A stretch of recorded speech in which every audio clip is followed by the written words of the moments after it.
नमस्कार, आचार्य कौटिल्य एकेडमी के online platform पे आपका स्वागत है। आइए हम बात करते हैं राजनीति विज्ञान TGT, PGT, LT grade test number 29 के बारे में, जो पद्माकर सर के द्वारा प्रत्येक संडे को कराया जाता है।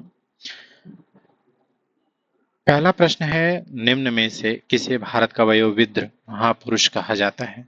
वयोवृद्ध महापुरुष के नाम से किसे जाना जाता है?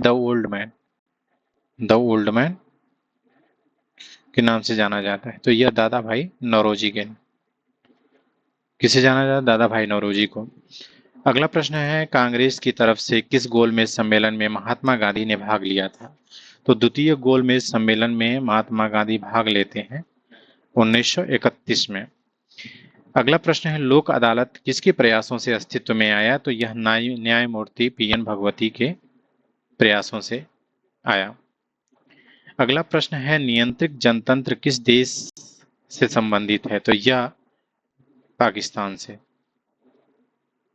किससे संबंधित है? पाकिस्तान से। अगला प्रश्न है, किस यूरोपियन देश में महिलाओं को मताधिकार से 1970 तक वंचित रखा गया? तो यह स्विट्जरलैंड था। कौन था? स्विट्जरलैंड। अगला प्रश्न है, आर्थिक परिपक्वता का सिद्धांत निम्नलिखित में से किससे संबंधित है? तो यह किन्स से संबंधित है, जेएम किन्स से। अगला प्रश्न है, माल्थस ने विकास के सिद्धांत को किससे संबंधित किया है? तो यह जनसंख्या से। किससे संबंधित किया? जनसंख्या से। अगला प्रश्न है, बहुलवाद का विकास किस रूप में हुआ है? तो बहुलवाद का विकास एक प्रतिक्रिया के रूप में हुआ है, और वह प्रतिक्रिया थी एकलवाद के जो है कि आलोचना में।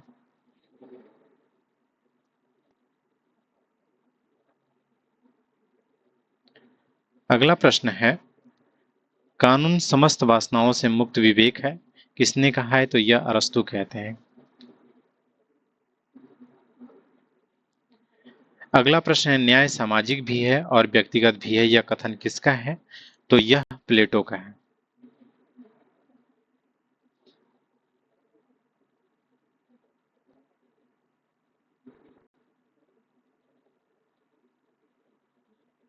किसका है? प्लेटो का है।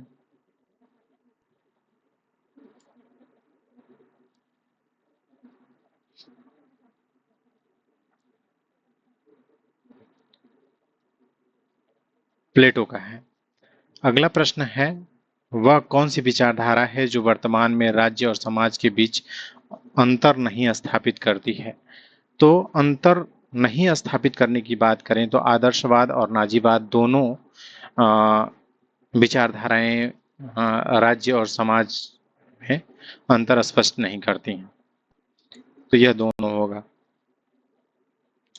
मार्क्सवाद के अनुसार राज्य है, तो मार्क्सवाद के अनुसार राज्य एक मानवकृत संस्था है। अगला प्रश्न है, गांधी जी ने समाजवाद का प्रेरणा कहाँ से ग्रहण किया है? तो ईसोपनिषद से।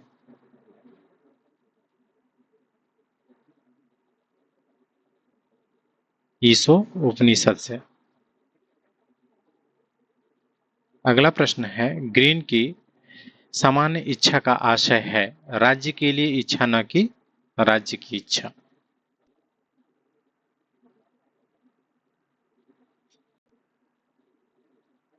राज्य के लिए इच्छा, न कि राज्य की इच्छा।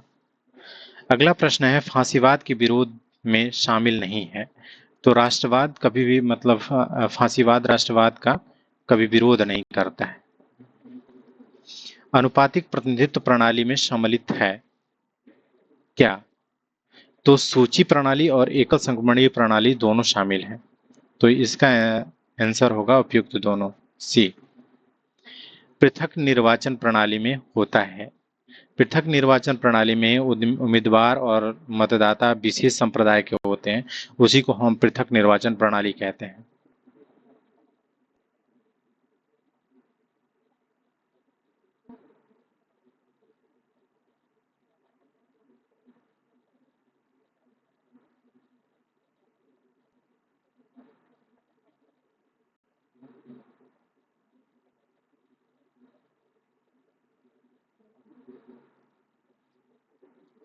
अगला प्रश्न है, संघ सरकार निम्न कदम उठा सकती है। तो संघ सरकार जो होती है वो प्रत्यायोजित की गई सभी या किन्हीं शक्तियों को अपनी इच्छा से वापस ले सकती है। इसका ऑप्शन बी सही है।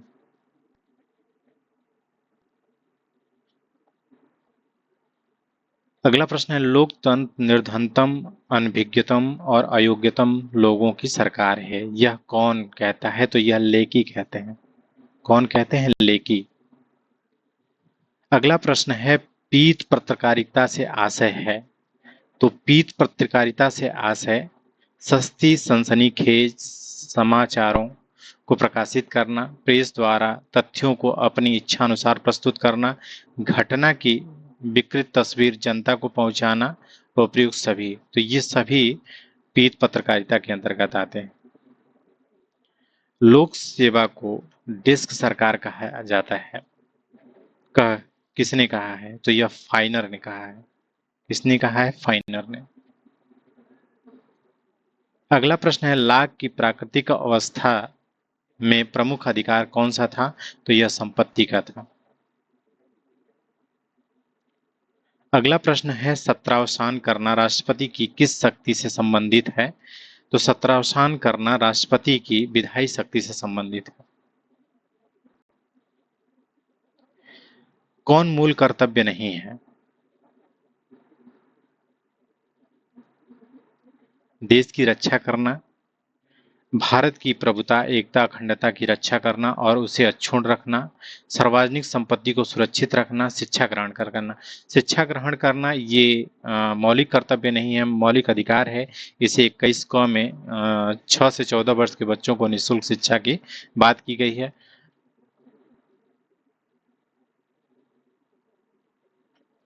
अगला प्रश्न है, सीनेट विश्व के द्वितीय सदनों की शक्तिशाली है। सीनेट विश्व के द्वितीय सदनों से शक्तिशाली है क्योंकि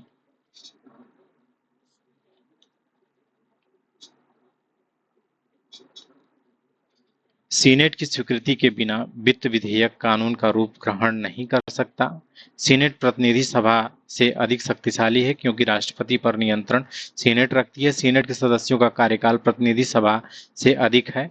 उपयुक्त सभी सत्य हैं। तो यह जो है कि उपयुक्त सभी सत्य हैं। अगला प्रश्न है, अब तक के दार्शनिकों ने केवल विश्व की व्याख्या की है जबकि आवश्यकता है कि उसे बदलने की। किसने कहा है? तो यह मार्क्स कहते हैं। कौन कहते हैं? मार्क्स कहते हैं। यह वैज्ञानिक समाजवाद का जो है कि जनक इनको कहा जाता है। संघीय व्यवस्था के निर्माण के लिए आवश्यक शर्तों में से कौन सी शर्त नीचे गलत अंकित की गई है?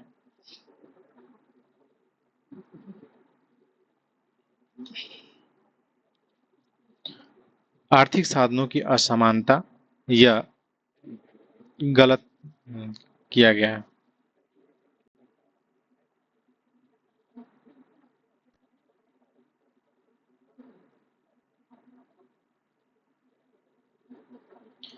राजनीतिक प्रेरणा से युक्त नागरिकता ये भी है। भाषा और संस्कृति का समुदाय, एकता और स्वायत्तता की इच्छा, ये तीनों सही है। वही गलत है। वास्तविक कार्यपालिका तथा नाम मात्र की कार्यपालिका के बीच भेद किस प्रकार की शासन व्यवस्था में पाया जाता है? तो यह भेद संसदात्मक सरकार में पाया जाता है।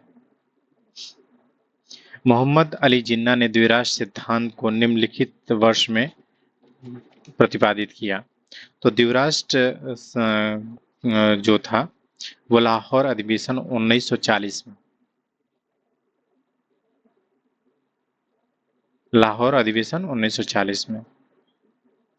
वह कौन था जिसने सर्वप्रथम संप्रभुता को राज्य का लक्षण बताया? तो बोला। निम्नलिखित में से कौन संविदावेत्ताओं की मौलिक एवं सामान्य मान्यताओं में नहीं है? व्यक्ति की अक्षुण्णता। अगला प्रश्न है, कथन और कारक का है। कथन कहता है ये कि एकात्मक विचारधारा प्रतिपादित करती है कि विधि संप्रभु का आदेश है। आर कारक है जो कहता है एकात्मक विचारधारा कहती है कि संप्रभु सर्वशक्तिमान है। तो इसमें ए और आर दोनों सही है और आर की सही व्याख्या करता है।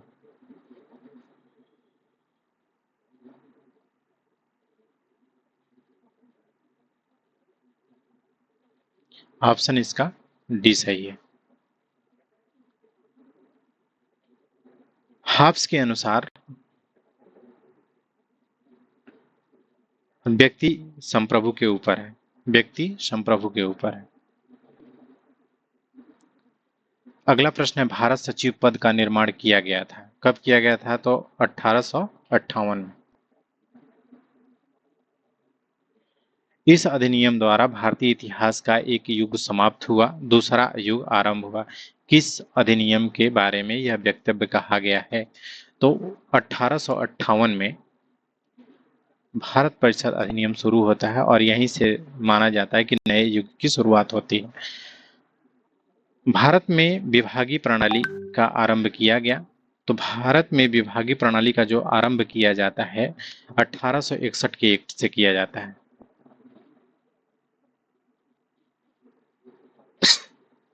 अगला प्रश्न है, संविधान सभा में शक्ति के केंद्र बिंदु थे। तो शक्ति के केंद्र बिंदु कौन थे? सरदार पटेल और जवाहरलाल नेहरू। अगला प्रश्न है, भारतीय संविधान लचीला है, अचल है, उपयुक्त में से कोई नहीं है, उचिला और अचल का सामंजस्य है। तो उचिला और अचलता का सामंजस्य है। संविधान संशोधन की प्रक्रिया का वर्णन किया जाता है तो 368 में। 368 में संविधान संशोधन की प्रक्रिया तीन रूपों में दिखाई गई है। पहले की बात करें तो सामान्य बहुमत से, दूसरे की बात करें तो विशिष्ट बहुमत से और तीसरे की बात करें तो विशिष्ट प्लस आधे राज्यों के समर्थन के द्वारा। संसद मूल अधिकारों में से कोई परिवर्तन नहीं कर सकती है, किस मामले में? सर्वोच्च न्यायालय ने ऐसा निर्णय दिया है। तो सर्वोच्च न्यायालय गोलकनाथ में निर्णय देती है कि संसद मूल अधिकारों में कोई परिवर्तन नहीं कर सकती है। अगला प्रश्न, संविधान संशोधन विधेयक पर दोनों सदनों में के मतभेद होने पर क्या होता है? तो जब दोनों सदनों में मतभेद हो जाता है तो राष्ट्रपति दोनों सदनों की संयुक्त बैठक नहीं बुला सकता है।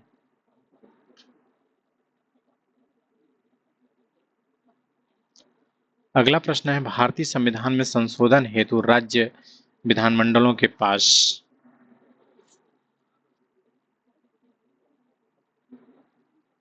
पहल की शक्ति नहीं है।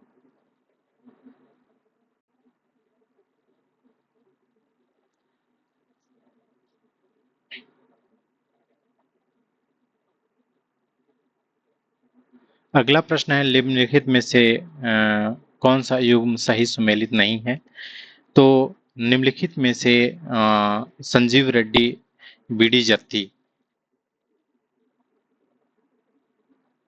संजीव रेड्डी बीडी जत्ती ये सही नहीं। अगला प्रश्न है, निम्नलिखित में से कौन एक मुख्य जनजाति क्षेत्र में पंचायती राज्य से संबंधित है? तो इसमें दिलीप सिंह भुरिया समिति जनजाति क्षेत्र में पंचायती राज से संबंधित है, दिलीप सिंह भुरिया समिति। अगला प्रश्न है, सर्वोच्च न्यायालय ने निम्नलिखित में से किस वाद में कहा है कि संशोधन का अधिकार संसद का है और यह अधिकार असीमित था? तो केशवानंद भारती बनाम केरल राज्य में यह वक्तव्य कहा जाता है, केशवानंद भारती बनाम केरल राज्य। कांग्रेस के आवड़ी अधिवेशन 1956 में किससे संबंधित नीति को स्वीकार किया जाता है? तो समाज का समाजवादी ढांचा। अगला प्रश्न है, ब्रिटिश राज्य के दौरान किस कांग्रेस अध्यक्ष ने योजना आयोग के विचार का सूत्रपात किया है? तो यह सुभाष चंद्र बोस। अगला प्रश्न, निम्नलिखित में से कौन सी समिति भारत में पंचायती राज से संबंधित है? तो दिनेश गोस्वामी समिति नहीं संबंधित है, दिनेश गोस्वामी समिति। सादिक अली समिति, एम.एल. सिंधवी समिति, पी.के. थुंगन समिति और अभी आगे बात हुई थी दिलीप सिंह भुरिया समिति। तो ये सारी समितियां पंचायती राज से संबंधित है, लेकिन दिनेश गोस्वामी समिति वो है, वो चुनाव सुधार से संबंधित है। किससे संबंधित है? चुनाव सुधार से। अगला प्रश्न है, रजनी कोठारी की पॉलिटिक्स इन इंडिया नामक पुस्तक किस पद्धति के आधार पर लिखी गई है? तो यह संरचनात्मक प्रकार्यवाद। संरचनात्मक प्रकार्यवाद। अगला प्रश्न, निम्नलिखित का सही कालानुक्रम अनुक्रम बताइए।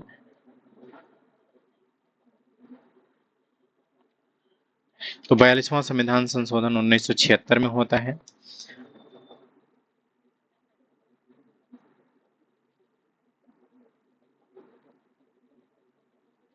फिर उसके बाद आंतरिक आपातकालीन स्थिति की घोषणा 1977 में होता है और केशवानंद भारती बनाम केरल राज्य जो का मामला था 1973 में होता है। तो इसका ऑप्शन ये सही है, पहले दूसरा, फिर बाद में पहला, फिर उसके बाद जो है कि चौथा, फिर तीसरा। अगला प्रश्न है, अनुच्छेद 19 द्वारा प्रदत्त अधिकार हैं भारत के नागरिकों को केवल उपलब्ध है।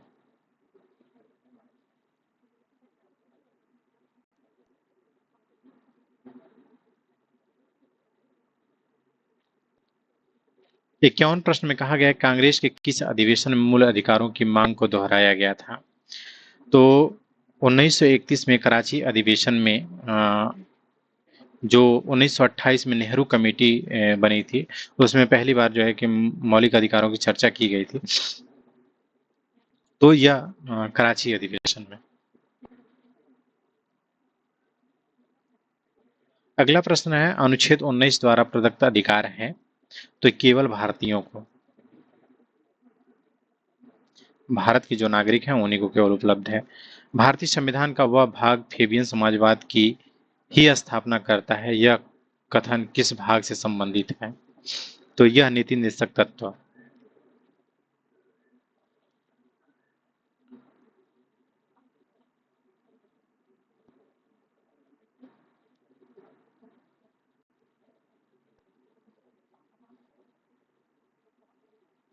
अगला प्रश्न है, भारतीय संविधान के अंतर्गत धन का केंद्रीकरण अतिक्रमण करता है?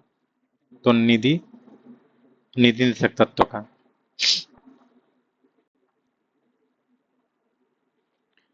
29 ख और ग। भारत का प्रथम दलित राष्ट्रपति कौन था? तो भारत का प्रथम दलित राष्ट्रपति जो थे वो के.आर. नारायण थे। कौन थे? के.आर. नारायण। राजनीतिक दलों का पंजीयन के अनुसार होता है, किसके अनुसार होता है राजनीतिक दलों का पंजीयन? तो यह 1951 की जन प्रतिनिधि धारा के अनुसार। ऑप्शन डी सही है।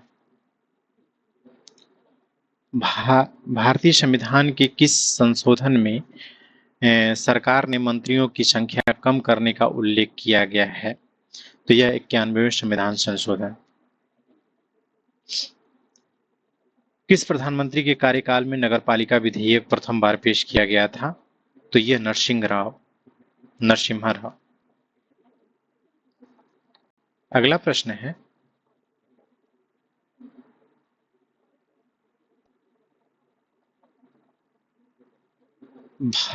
प्रथम भारतीय गवर्नर जनरल कौन थे? तो सी राजगोपालाचारी।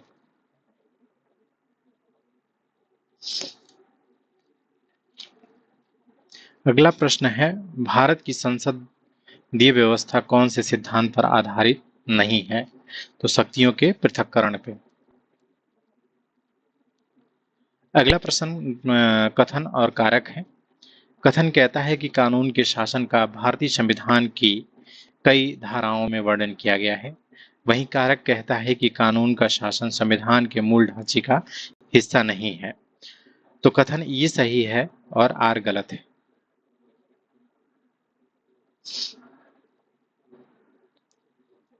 अगला प्रश्न है, नीचे दिए गए गुट से भारतीय संविधान की प्रस्तावना में प्रयुक्त अवधारणा का सही क्रम बताइए। तो सही क्रम इसका है कि हम भारत के लोग भारत को संपूर्ण प्रभुत्व संपन्न समाजवादी पंथ निरपेक्ष और लोकतंत्रात्मक गणराज्य, तो इसका ऑप्शन सी सही है।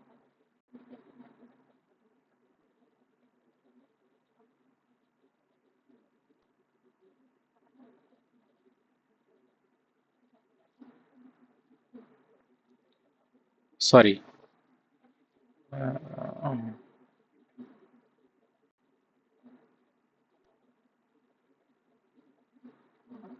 हाँ, सर्वप्रथम वित्तीय आयोग का गठन कब हुआ? तो सर्वप्रथम वित्तीय आयोग का गठन होता है 1952 में। इसमें से कौन सा विषय संघ सूची में सम्मिलित नहीं है? तो इसमें जनसंख्या संघ सूची में सम्मिलित नहीं है। दल बदल कानून कब बना? तो दल बदल कानून 1985 में। किस शास्त्र को हिंदी कानून की संपूर्ण व्यवस्था की आधारशिला कहते हैं? तो मनुस्मृति को। अगला प्रश्न है, डॉक्टर वीसी सरकार के अनुसार मनुस्मृति का रचना काल है। तो मनुस्मृति का जो रचना काल है 900 ईसा पूर्व। यदि राज्य में वेद पाणी ब्राह्मण भूख से दुख पाता है तो राज्य शीघ्र ही नष्ट हो जाएगा। शासक को यह चेतावनी किसने दी? तो शासक को यह चेतावनी मनु देते हैं। कौन देते हैं? मनु। अगला प्रश्न है, मनु का ग्रंथ मनुस्मृति किस पर आधारित है? तो संपूर्ण समाज व्यवस्था के संदर्भ में एक आचार संहिता है। ऑप्शन ए सही है। अगला प्रश्न है, पॉलिटिक्स एक क्या है? तो पॉलिटिक्स एक अपूर्ण कृति है। पॉलिटिक्स किसने लिखा है? तो यह अरस्तु लिखते हैं। निरंकुश राजा की अपेक्षा राजा का आश्रय नहीं प्राप्त होना ही अच्छा है, यह किस विचारक का है? तो यह विष्णुगुप्त का है। निरंकुश राजा की अपेक्षा राजा का आश्रय नहीं प्राप्त होना ही अच्छा है। अगला प्रश्न है, राजा धर्म विधि और चरित्र के अनुसार शासन का संचालन करके ही योग्य शासक हो सकता है। उपयुक्त कथन किसका है? तो उपयुक्त कथन कौटिल्य का है। अगला प्रश्न है, राजा के लिए प्रजा के सुख से अलग रहना कोई सुख नहीं होता है, प्रजा के सुख उसका सुख है। उपयुक्त कथन किस विचारक का है? तो यह विष्णुगुप्त का है, कौटिल्य विष्णुगुप्त। आज्ञापाल का उद्देश्य सुरक्षा है, यह कथन किसका है? तो यह कथन हाब्स का है। अगला प्रश्न है, प्राकृतिक विधियां बुद्धिमत्ता की विधियां हैं, यह कथन किसका है? तो यह कथन हाब्स का है।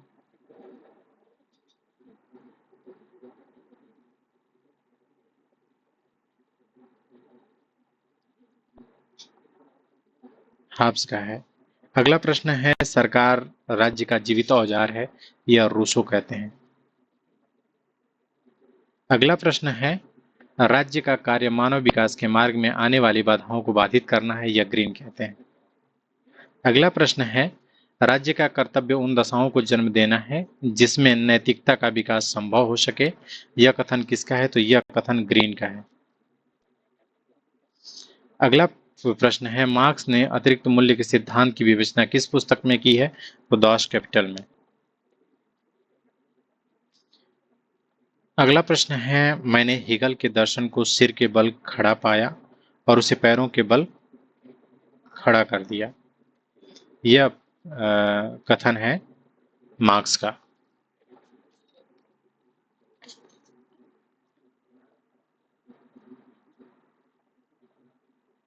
अगला प्रश्न है, साधन बीज है और साध्य वृक्ष है, इसलिए जो समन्वय बीज और वृक्ष में है वही संबंध साधन और साध्य में है। मैं शैतान की उपासना करके ईश्वरोपासना का फल नहीं पा सकता। यह कथन किसका है? तो यह कथन गांधी जी का है। अगला प्रश्न है, निष्क्रिय प्रतिरोध सत्याग्रह के मध्य मुख्य अंतर बताया जा सकता है। तो इसका ऑप्शन सी सही है। निष्क्रिय प्रतिरोध में रचनात्मक कार्यों के लिए कोई स्थान नहीं होता, जबकि सत्याग्रह में रचनात्मक कार्यों को महत्वपूर्ण स्थान प्राप्त है।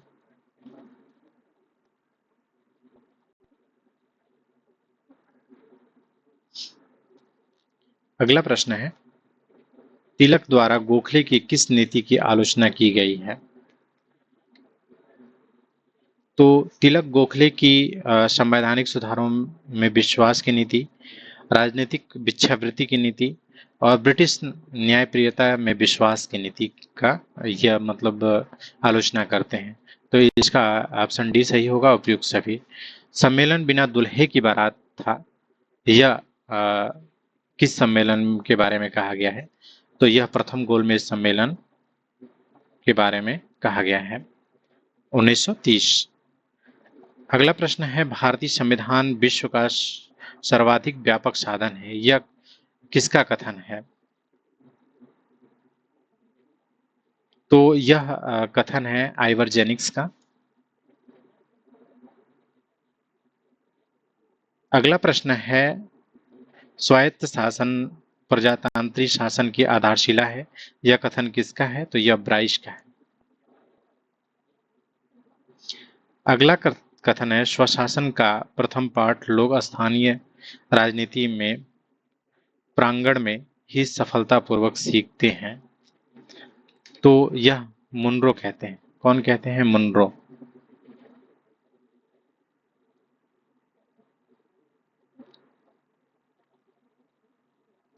मुनरो कहते हैं।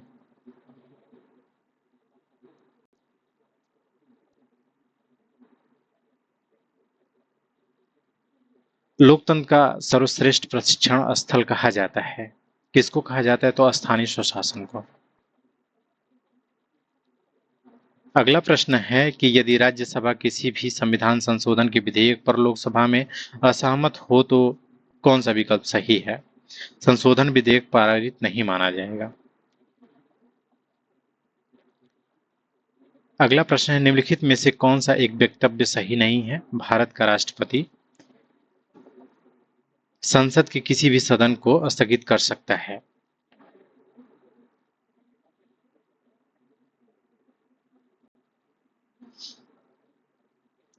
संसद के प्रत्येक सदन को आहूत कर सकता है, सही है। संसद के दोनों सदनों को संबोधित कर सकता है, सही है। संसद के दोनों सदनों को भंग कर सकता है, सही है।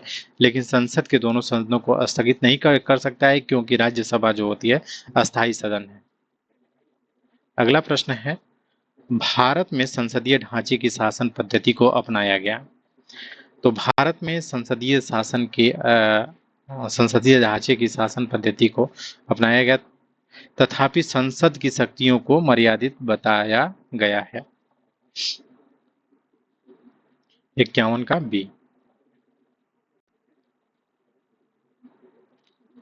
अगला प्रश्न है, निम्नलिखित में से कौन सा एक भारत के सर्वोच्च न्यायालय के अपीलीय अधिकार क्षेत्र से संबंधित है? तो सिविल, आपराधिक, संवैधानिक मुकदमों की अपीलें। ऑप्शन ये सही। अगला प्रश्न है, निम्नलिखित कार्य या प्रकाशन न्यायालय का अवमानना करने वाले माने जाएंगे। तो इसका ऑप्शन डी सही है, न्यायालय के किसी निर्णय, आदेश या रिट की अवज्ञा।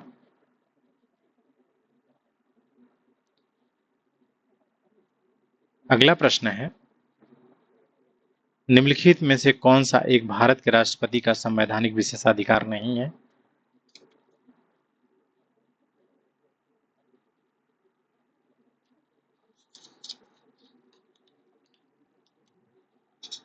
तो वित्त विधेयक को पुनर्विचार के लिए वापस करना।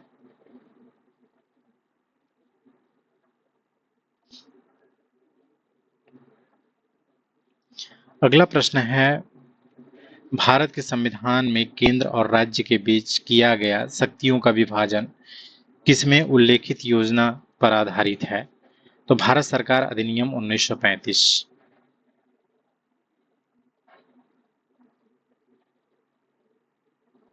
अगला प्रश्न है, कथन कारक है, भारतीय राजनीति में क्षेत्रवाद देश की सांस्कृतिक विविधता को प्रतिबिंबित करता है। कारक है, राजनीतिक नेता संजातीय पहचानों को उत्तेजित कर देते हैं। तो इसका ऑप्शन बी सही है। ए और आर दोनों सही हैं, परंतु ए आर का सही व्याख्या नहीं करता है।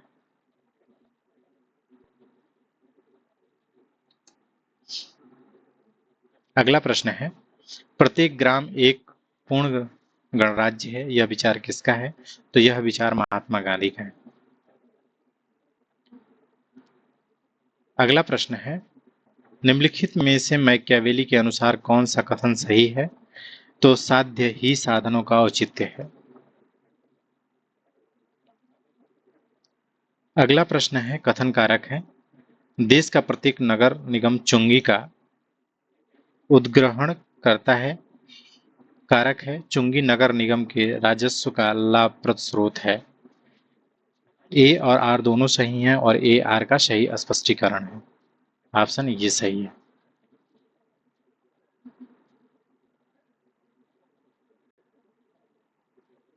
लास्ट प्रश्न है, कथन कारक है, भारत राज्य आज जिस चुनौती का सामना कर रहा है वह यह है कि प्रजातांत्रिक ढांचे के अंतर्गत राज्य और नागरिक समाज के बीच तुल्यता कैसे प्राप्त की जाए। कारक है, राजनीतिक का आपराधिकरण, राजनीतिक भ्रष्टाचार और सांप्रदायिक हिंसा एक मूल्य आधारित राजनीतिक संस्कृति के निर्माण के मार्ग में खड़ी है। तो यह ए और आर दोनों सही है और आर ए का सही स्पष्टीकरण है। तो ये था टेस्ट नंबर 29।